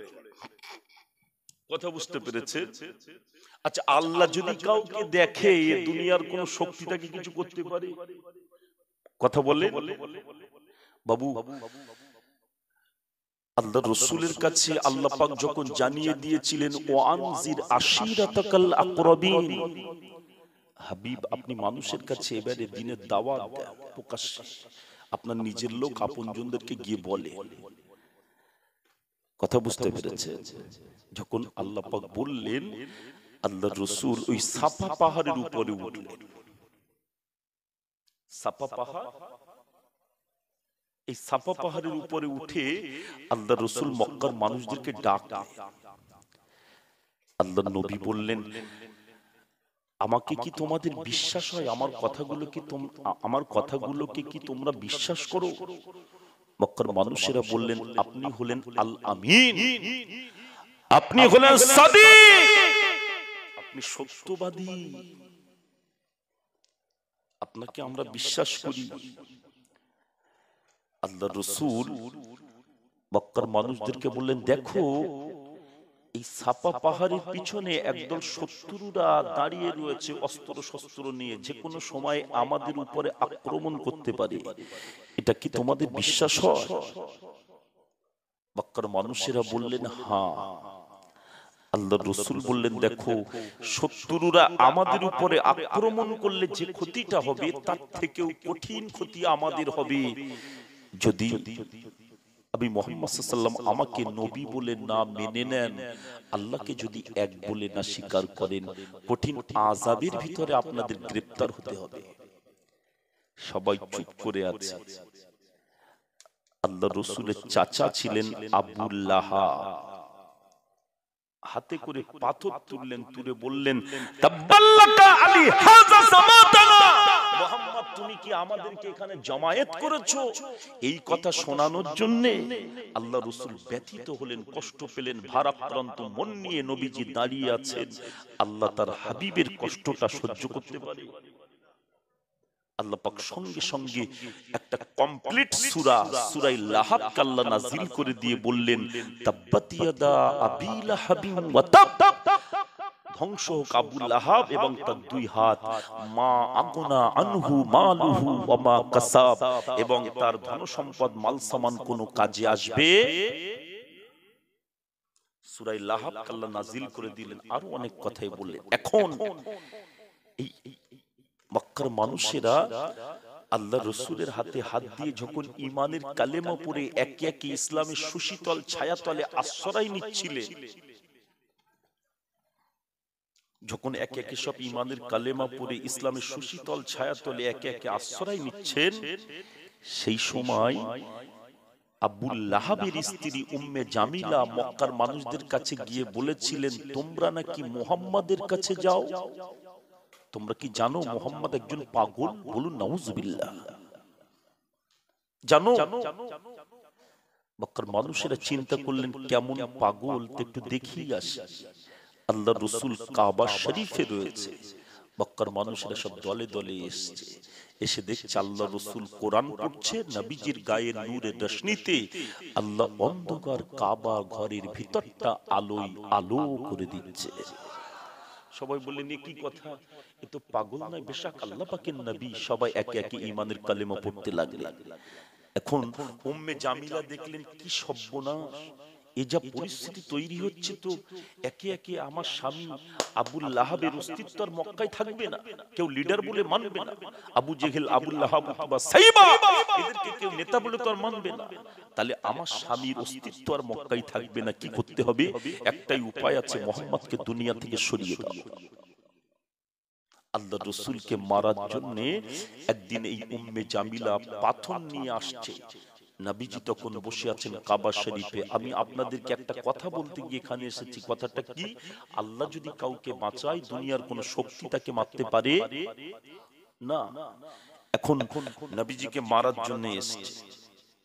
নবীজির পাশে বসে আছেন যিনি, তিনি কে? নবীজির সাহাবী হযরত আবু বকর সিদ্দিক রাদিয়াল্লাহু তাআলা। নবীজির এই সাহাবা পাশে বসে। এখন উম্মে জামিলা দুই হাতে করে পাথর নিয়ে কাছাকাছি চলে এসেছে। এদিকে আবু বকর হুজুর নবীকে বলছেন, দেখেন আপনার চাচি আম্মা আসছে। নবীজি বললেন, চুপ করে বসো। আসলেন, এসে হযরত আবু বকর সিদ্দিক রাদিয়াল্লাহু তাআলা আনহুকে দেখতে পেলেন, নবীজিকে দেখতে পেলেন না। একটু জোরে বললেন না। এখন না দেখতে পেয়ে, আবার নবীজিকে না দেখতে পেয়ে ফিরে চলে গেল। আর উম্মে জামিলা যাওয়ার সময় বলে গেল, তোমার মুহাম্মদ মনে হয় ভয় পেয়েছে, ওই জন্য মনে হয় কাবায় আজকে আসেনি। নবীজি আছেন না, নবীজি তো ওখানেই আছেন, কিন্তু নবীজিকে দেখতে পেলেন না, না পেয়ে ফিরে চলে গেল। হযরত আবু বকর হুজুর বললেন, দুজন আমরা তো পাশাপাশি আছি, কিন্তু আপনাকে দেখতে পেল না, আমাকে পেল কিভাবে? আল্লাহর নবী বললেন, আবু বকর, আমি রাসূলুল্লাহ যখন কোরআন পড়ছিলাম, দেখছিলাম আমার চতুর্পাশে আল্লাহর ফেরেশতারা হিজাবাম মাসতুরা, তারা তাদের ডানাগুলো দিয়ে পর্দা করে আমি রাসূলুল্লাহ আমাকে গার্ড করে দাঁড়িয়ে আছে। তাহলে আল্লাহ যদি কাউকে বাঁচায়, দুনিয়ার কোন শক্তি তাকে মারতে পারে? ইব্রাহিম নবীর স্ত্রী আম্মা হাজেরা জবাব দিলেন যে আল্লাহর হুকুমে আপনি আমাদেরকে এখানে রেখে দিয়ে যাচ্ছেন, সেই আল্লাহ আমাদেরকে দেখবে। এখন সেই আল্লাহ উম্মতে মুহাম্মাদীকে দেখবে না, অসুবিধা আছে? আচ্ছা, সেই যে আল্লাহ সেদিন ছিল, সেই আল্লাহ আজও আছে তো? এখন আল্লাহ তো উম্মতে মুহাম্মাদীকে সাহায্য করবে, আল্লাহ তার বান্দা বান্দীদেরকে সাহায্য করবেন। তারা দয়া হয়ে গেলে পৃথিবীর কোন শক্তি আমাদের কিছু করতে পারবে না। কিন্তু মনে রাখতে হবে, আল্লাহর ইবাদতের আমাদের প্রয়োজন আছে। আপনি সব করবেন, চাকরি করবেন, ব্যবসা করবেন, হালাল ভাবে উপার্জন করবেন, তার সাথে সাথে আপনি আল্লাহর ইবাদতটা করবেন। নামাজ পড়বেন, নামাজ ছেড়ে দেবেন। ইমাম বুখারী রাহমাতুল্লাহ আলাইহি নামাজ পড়তেন। ইমাম বুখারী হুজুর একদিন আসরের নামাজে দাঁড়িয়ে আছে। কিসের নামাজ বললাম? আসরের নামাজ। একটু তাকবীর দেন তো দেখি, নারে তাকবীর, নারে তাকবীর, দরুদ শরীফ, আল্লাহুম্মা। ভাই, এই ভাইটা কি আমাকে একটুখানি এমনি গরম পানি, উষ্ণ গরম পানি দেন না, এক গ্লাস খাওয়ার জন্য, একটু দেখেন তো। খুব মোহাব্বতে আল্লাহুম্মা সাল্লি আলা সাইয়্যিদিনা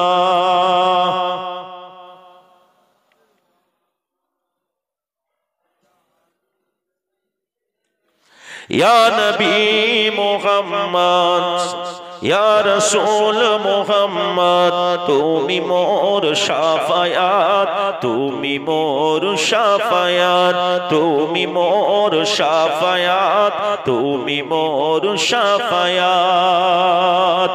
পেলে দিদার একটিবার তোমাকে খোদার কাসাম কলিজার কোন দিয়ে তখন ধোয়াবো তোমার কদম পেলে দিদার একটিবার তোমাকে খোদার কাসাম কলিজার কোন দিয়ে তখন ধোয়াবো তোমার কদম অয়েস করনি দেখেনি ভাঙে ইশকে সকল দাঁত তুমি মোর শাফায়াত তুমি মোর শাফায়াত তুমি মোর শাফায়াত তুমি মোর শাফায়াত ইয়া নবী মুহাম্মদ ইয়া রাসূল মুহাম্মদ তুমি মোর শাফায়াত তুমি মোর শাফায়াত কোরআন দেখ 101 আল কোরআনে নবীর নাম দুটি কম আল্লাহর নাম 99 গিয়ে থাম কোরআন দেখ 101 আল কোরআনে নবীর নাম দুটি কম আল্লাহর নাম 99 গিয়ে থাম কুসুমবিহীন দেখো ডিম তার পাবে না কোনো সার তুমি মোর শাফায়াত তুমি মোর শাফায়াত তুমি মোর শাফায়াত তুমি মোর শাফায়াত ইয়া নবী মুহাম্মদ ইয়া রাসূল মুহাম্মদ তুমি মোর শাফায়াত তুমি মোর শাফায়াত নারে তাকবীর যে কথা বলছি এখন আমি আলোচনা করছিলাম কোথায় আম্মাজান হাজেরাকে রেখে দিয়ে ওই মরু পেরন্তর ফাঁকা জায়গায় চলে গেলে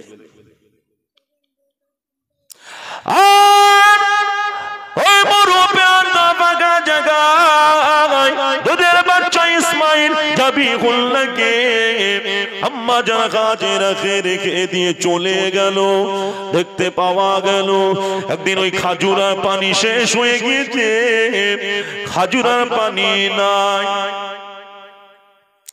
দুধের বাচ্চা ইসমাইল জাবিহুল্লাহ পানির জন্য মরুভূমিতে ধুলার উপরে লুটাপুটি করেন ও জানেরা ও যুবকেরা আম্মাজান হাজেরা ওই মরুভূমিতে দৌড়াদৌড়ি করতে লাগলেন কোথাও পানি পাওয়া যায় না দূর থেকে নজর করে দেখতে পায় একটা পাহাড় দেখতে পাওয়া যাচ্ছে কোন পাহাড় জানেন যে পাহাড়ের কথা আল্লাহ পাক কোরআনে বলেছে ইন্নাস সাফা ওয়াল মারওয়াতা মিন শাইরিল্লাহ সাফা পাহাড় দেখতে পেলেন আম্মাজান সাফা পাহাড়টা দেখতে পেয়ে সাফা পাহাড়ের কাছে চলে আসলেন ও জানেরা ও যুবকেরা সাফা পাহাড়ের কাছে আম্মাজান চলে এসেছেন সাফা পাহাড়ের কাছে এসে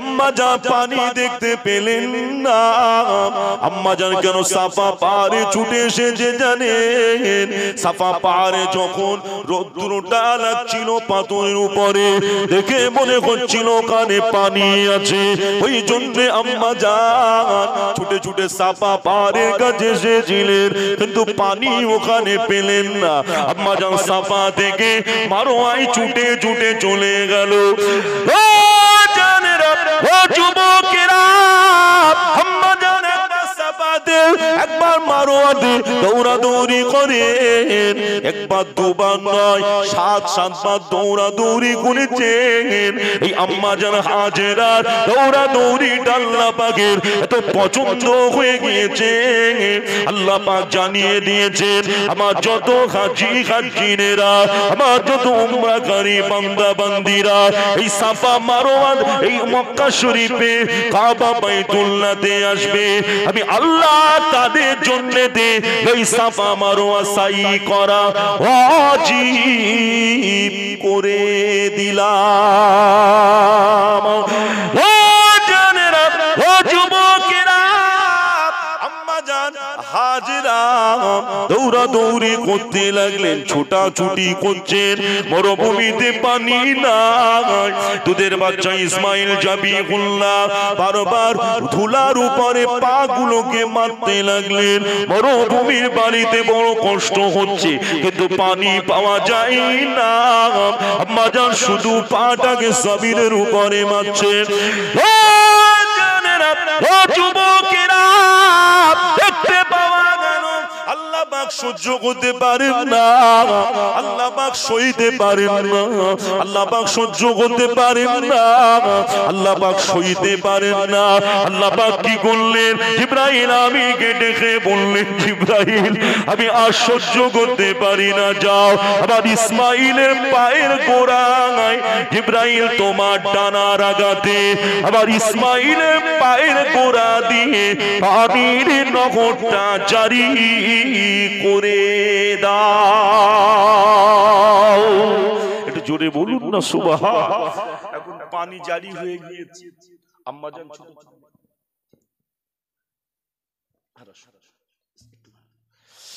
দেখতে পাওয়া গেল কল কল করে পানি বাহির হচ্ছে।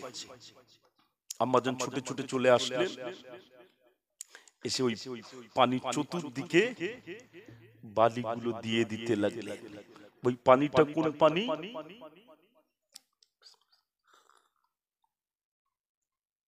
কিসের পানি? কি পানি? জমজম। যত পানি দুনিয়ার জমিনে রয়েছে সব পানি আপনি বসে খান, এই পানিটা আপনাকে দাঁড়িয়ে খেতে হয়।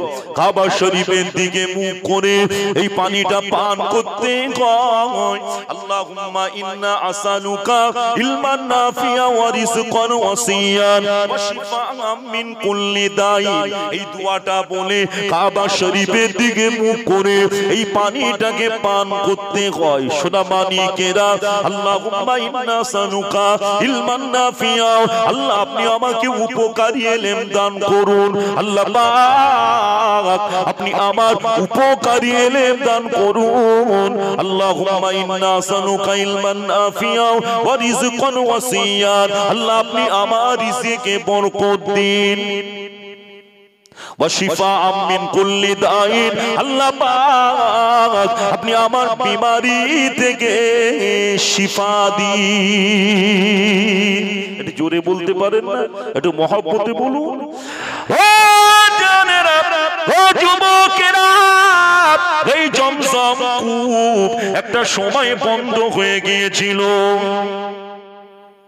আমি কি শেষ করে দেব না আর কিছুক্ষণ বলবো?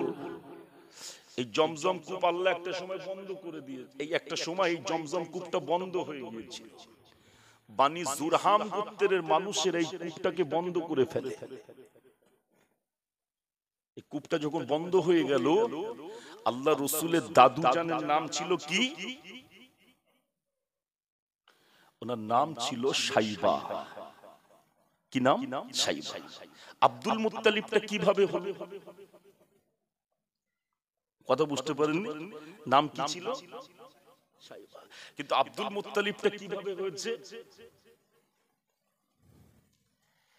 আল্লাহ রসুলের এই মুত্তালিবরা হলো তিন ভাই। মুত্তালিবরা তিন ভাই। এখন এই তিন ভাইয়ের ভিতর থেকে দুটো ভাই থাকে মক্কাতে। কটা ভাই? দুটো ভাই। মুত্তালিব আর একটা ভাই থাকেন মক্কায়, আর একটা ভাইয়ের নাম ছিল হাশিম।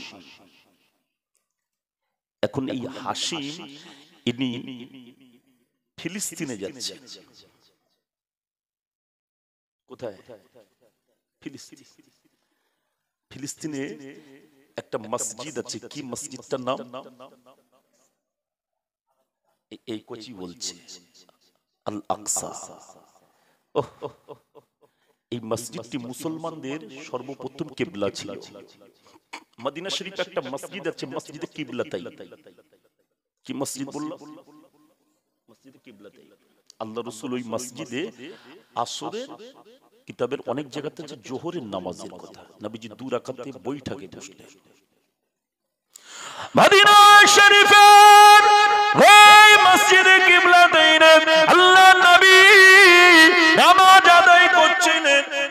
মুকাদ্দাসের দিকে ফিরে বাইতুল মুকাদ্দাসকে কিবলা করে আল্লাহ নবী নামাজ পড়ছিলেন। আল্লাহ পাক জানিয়ে দিলেন কদ নারা তাকাল্লুবা ওয়াজহিকা ফিস সামাই ফালানুওয়াল্লিয়ান্নাকা কিবলাতান তারদাহা ফাওয়াল্লি ওয়াজহাকা শাতরাল মাসজিদিল হারাম। ও যুবকেরা, আল্লাহ নবী আসরের কি জোহরের নামাজে বইটাকে বসে আছে 2 রাকাতে। আল্লাহ পাক বললেন হাবিব আপনি আর বাইতুল মুকাদ্দাসের দিকে ফিরে নামাজ পড়বেন না, আমি আল্লাহ পাক আপনার জন্যতে কাবা বাইতুল্লাহকে কিবলা করে দিলাম। একটু জোরে বলতে পারেন না? আমি আল্লাহ আপনার জন্য কাবাকে কিবলা করে দিয়েছি। ওই বাইতুল মুকাদ্দাসে ফিলিস্তিনে এই বাইতুল মুকাদ্দাস এটা এই মসজিদকে কিবলা করে আল্লাহ রাসূল 16 থেকে 17 মাস নামাজ আদায় করেছিলেন। এখন এই ফিলিস্তিনে যাচ্ছেন হাসিম, কি নাম বললাম? ফিলিস্তিন। এখন এই ফিলিস্তিনে যেতে গিয়ে আজকের যে জায়গাটার নাম মদিনা, ওই জায়গাটার নাম ছিল ইয়াসরিব। ওই ইয়াসরিবে একটা মহিলার সঙ্গে বিবাহ করেছিলেন যার নাম হলো সালমা বিনতে মুররা। কি নাম বললাম? সালমা বিনতে মুররার সঙ্গে কার বিবাহ হয়েছে? হাসিমের সঙ্গে। এখন এই বিবাহ করে কিছুদিন উনি সংসার করার পরে উনি ফিলিস্তিনের গাজা শহরে গিয়ে মারা যায়। এখন এই সালমা বিনতে মুররার সঙ্গে যে কিছুদিন সংসার করেছিলেন ওনার একটা দুনিয়া একটা সন্তান আল্লাহ দিয়েছে। এখন এই সন্তানটা যখন দুনিয়ায় এসেছে এর মাথার চুল টুলগুলো সব সাদা হয়েছে, নাম দিয়েছেন তার সাইবা। এখন এই সাইবার যখন বয়স 10 থেকে 12 বছর, কত বছর বললাম? 10 থেকে 12 বছর। মুত্তালিব তখন কোথায়? মক্কায়। মুত্তালিবের কাছে সংবাদ এসেছে আপনার না যে ভাই হাসিম ফিলিস্তিনের গাজাতে গিয়ে মারা গিয়েছে, ওই ভাইয়ের একটা সন্তান হয়েছে যার নাম হলো সাইবা।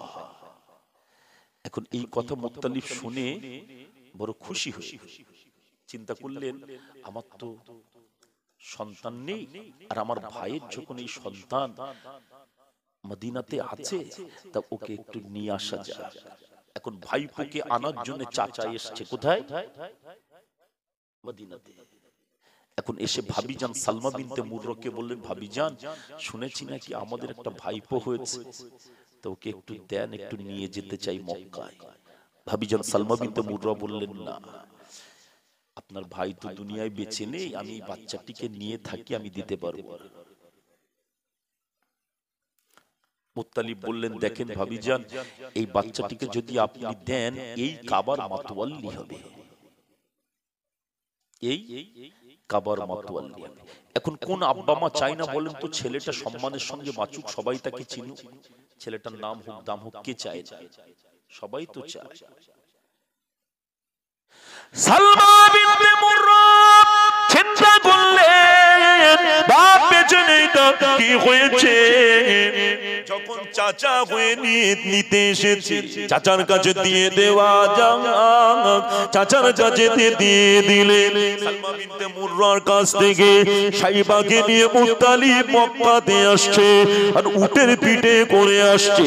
উটের পিঠে করে যেই না মক্কাতে ঢুকেছে, মক্কার মানুষেরা মুত্তালিবের সঙ্গে সাইবাকে দেখে বলতে লাগলেন ওই দেখো আব্দুল মুত্তালিব আসছে,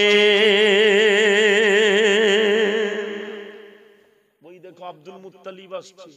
এখন আব্দুল মুত্তালিব কথার অর্থ হলো মুত্তালিবের দাস বা গোলাম। ওই দেখো আব্দুল মুত্তালিব আসছে কাকে বলছে? ওই সাইবাকে বলছে। কেন? মুত্তালিবের সঙ্গে সাইবা আছে তো, তাই বলছে দেখো আব্দুল মুত্তালিব। আর ওই দিন থেকে ওই আব্দুল মুত্তালিব নামে মানুষের কাছে পরিচিতি হয়ে গিয়েছে। তাহলে রাসূলের দাদু জানের নাম ছিল কি? সাইবা। পরবর্তীতে কি হলো? Abdul Muttalib. কথা বুঝতে পেরেছেন? এখন এই আব্দুল মুত্তালিব, আপনাদের ঘুম লাগছে নাকি? অসুবিধা হচ্ছে না তো? তাকবীর দেন, নারে তাকবীর, নারে তাকবীর। যে কথা বলছিলাম, ও জানেরা, ও যুবকেরা, হয়েছে আব্দুল মুত্তালিবকে, আব্দুল মুত্তালিব তিবা খনন করো। আব্দুল মুত্তালিব বললেন তিবা কি কোথায় পাওয়া যাবে? একজন আগন্তুক ব্যক্তি এসে আব্দুল মুত্তালিবকে বলেছিলেন, আব্দুল মুত্তালিব বললেন তিবা কি কোথায় পাওয়া যাবে? ওই আগন্তুক ব্যক্তিটা কোনো কথা না বলে চলে গেল। দ্বিতীয় রাত্রে আবার আসলেন, এসে বললেন আব্দুল মুত্তালিব মাদমুনা খনন করো। আব্দুল মুত্তালিব বললেন মাদমুনা কি কোথায় পাওয়া যাবে? ওই আগন্তুক ব্যক্তিটা চলে গেল। তৃতীয় রাত্রে এসে বললেন আব্দুল মুত্তালিব বাররা খনন করো। আব্দুল মুত্তালিব বললেন বাররা কি কোথায় পাওয়া যাবে? চতুর্থ রাত্রে ওই আগন্তুক ব্যক্তিটা এসে বললেন আব্দুল মুত্তালিব জমজম খনন করো। আব্দুল মুত্তালিব বললেন মা হুয়া জমজম, জমজম কোথায় পাওয়া যাবে? ওই আগন্তুক ব্যক্তিটা বললেন, আব্দুল মুত্তালিব বললেন জমজম কোথায় পাওয়া যাবে, সেটা কি জিনিস? ওই আগন্তুক ব্যক্তিটা বললেন আব্দুল মুত্তালিব জমজম এমন একটা কূপ, যে কূপের পানি কিয়ামত পর্যন্ত শুকাবে না। জোরে বলতে পারেন না? বললেন জমজম এমন একটা কূপ, যে কূপের পানি কিয়ামত পর্যন্ত শুকাবে না। আব্দুল মুত্তালিব সকাল জিজ্ঞাসা করলেন জমজমটা কোথায় পাওয়া যাবে? বললেন উপর দিয়ে চিল উঠবে, আর জমিনের উপরে পিঁপড়া যেখানে বাসা বেঁধে থাকবে ওখানে খুললেই জমজম পাওয়া যাবে। এখন আব্দুল মুত্তালিব সকালবেলা একটা হারেসকে নিয়ে গিয়েছে।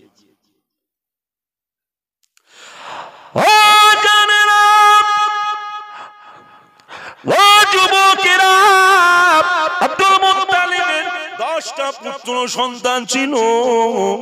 কারো বা নাম ছিল হারিস, কারো বা নাম ছিল সুবাইর, কারো বা নাম ছিল মুকাওয়াম, কারো বা নাম ছিল খাজলা, কারো বা নাম ছিল আব্বাস, কারো বা নাম ছিল আবু তালিব, কারো বা নাম ছিল আমির হামজা, কারো বা নাম ছিল আব্দুল্লাহ। এই আব্দুল্লাহ কে ছিলেন? আবার নবী পাকের আব্বা যিনি হবেন, এই আল্লাহ রাসূলের আল্লাহ নবীর আব্বা যিনি হবেন। আব্দুল মুত্তালিবের এই 10টা পুত্র ভিতর থেকে বড় বেটা হলো হারিস। আর এই হারিসকে সঙ্গে করে নিয়ে লোহার খুন্তি হাতে করে নিয়ে কাবা শরীফের সামনে চলে আসলেন। জমজম কূপ খনন করছে। এখন জমজম কূপ খনন করতে যে শুরু করে দিয়ে মক্কার বিভিন্ন গোত্রের প্রধানেরা আসলেন। আব্দুল মুত্তালিব এখানে কি করো? বললেন জমজম কূপ খনন করছি।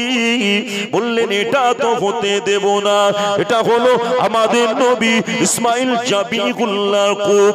ও জানেরা, ও যুবকেরা, আব্দুল মুত্তালিব বললেন এই কূপটা তো শুধুমাত্র আমাকেই দেখানো হয়েছে, এই কূপ আমি আপনাদেরকে দেব না। সবাই বললেন আব্দুল মুত্তালিব তাহলে এর একটা মীমাংসার জন্য সিরিয়ায় আমাদেরকে যেতে হবে। আমরা সবাই সিরিয়ায় যেতে চাই। বললেন সিরিয়াতে যাব। এখন সিরিয়া কি বারাসাত থেকে বসিরহাট নাকি মক্কা থেকে? কতটা রাস্তা? মক্কা থেকে সিরিয়া হচ্ছে 900 মাইল রাস্তা। কত মাইল? 900। কথা বুঝতে পেরেছেন? এখন সিরিয়ায় যাবেন। এখন এখনকার দিনের মতো তো তখন এসি গাড়ির ব্যবস্থা ছিল। এখন যেমন সব গাড়ির ব্যবস্থা, এসি গাড়ির ব্যবস্থা, আপনি মাইলের পর মাইল রাস্তা চলে যাবেন, কোনো ব্যাপার নেই। কিন্তু তখন তো মানুষ সফর করতেন উটের পিঠে, ঘোড়ার পিঠে করে। ঠিক বলছি না ভুল বলছি? এখন উটের পিঠে করে মক্কা থেকে সিরিয়ায় যাচ্ছে, চামড়ার মশকে করে কিছু পানি আর কিছু খাবার নিয়ে যাচ্ছে। কথা বুঝতে পেরেছেন? ও জানেরা, ও যুবকেরা, ও দাদা হুজুরের হক আব্দুল সিনার মুরিদেরা বাবারা শুনে রেখে দেন, মক্কা থেকে সিরিয়া পথে রওনা দিয়ে দিয়েছে। মরুভূমি রাস্তা পাহাড়ি এলাকা দিয়ে অনেকটা যাওয়ার পরে দেখতে পাওয়া গেল সবার কাছে যে পানি ছিল সব পানি ফুরিয়ে গিয়েছে।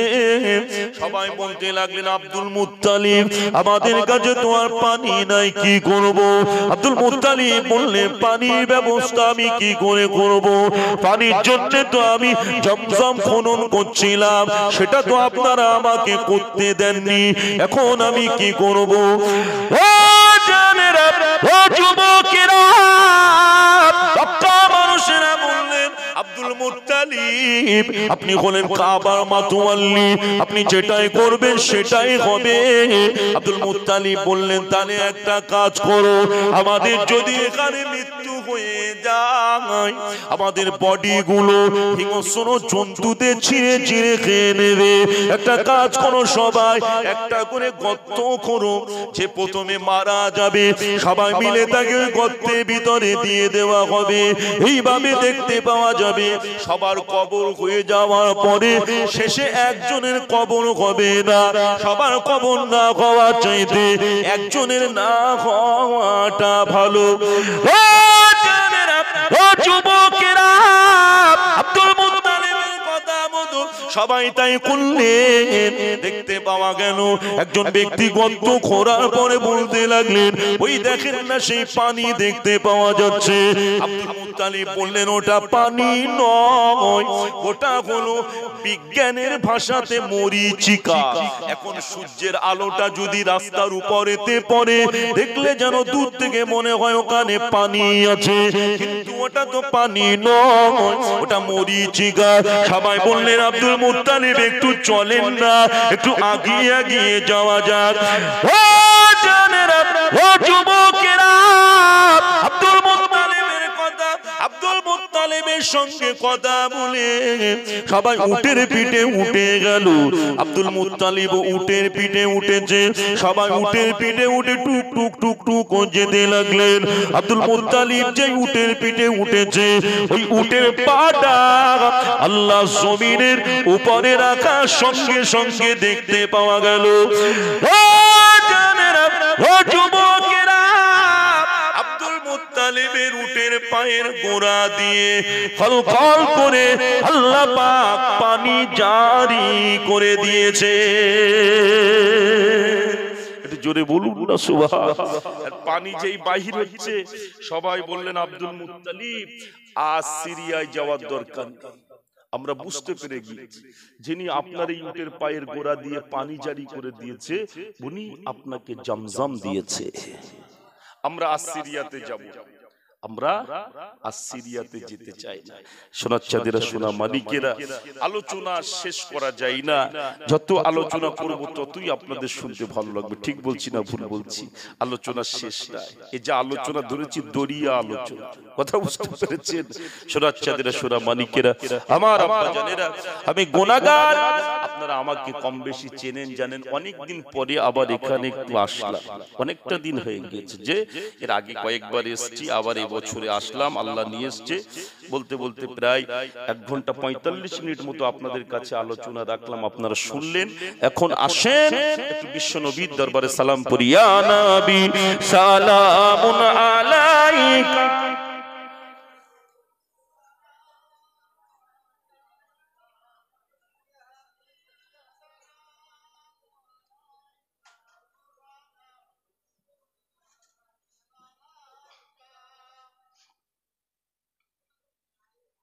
এটা একটু তুলে দিতে হবে এই মাইকে।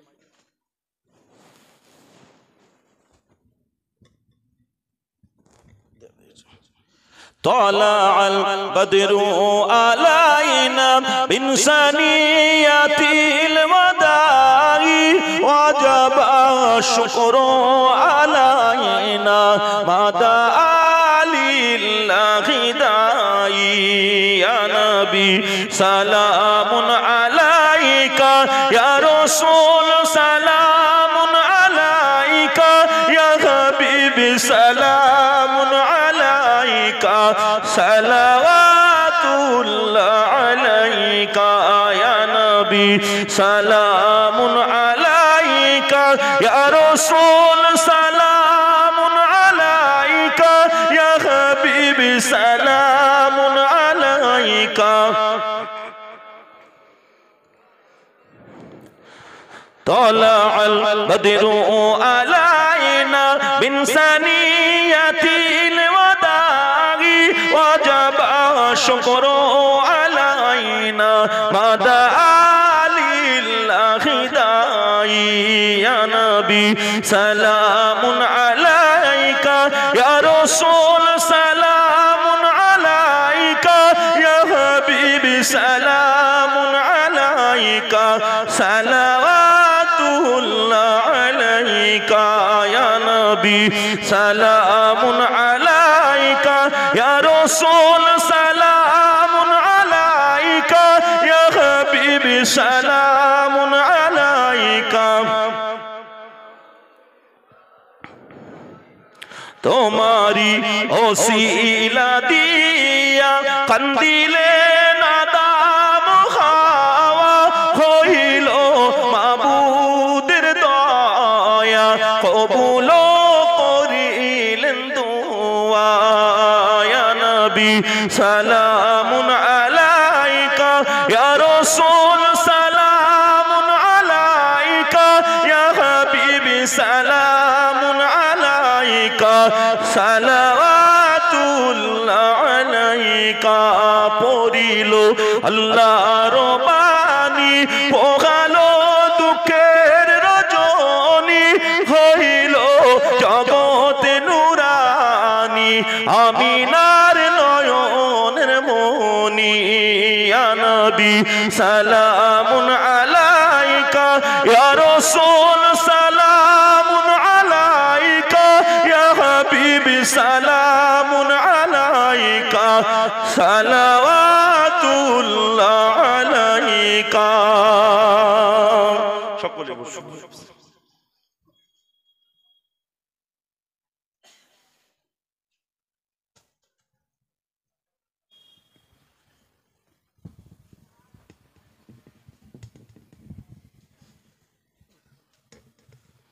সকলে বলুন বালাগাল উলা বিকামালিহি কাশাফাদ দুজা বিজামালিহি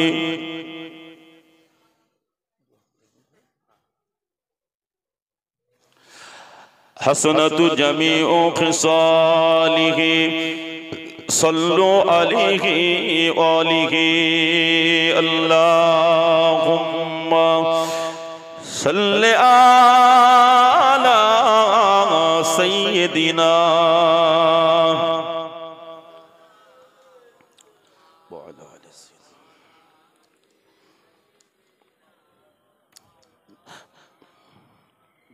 بسم الله সঙ্গে সূরা ফাতিহা শরীফ 3 বার পড়েন 5 বার সূরা ইখলাস 11 বার দুরূদ শরীফ পড়েন বিসমিল্লাহ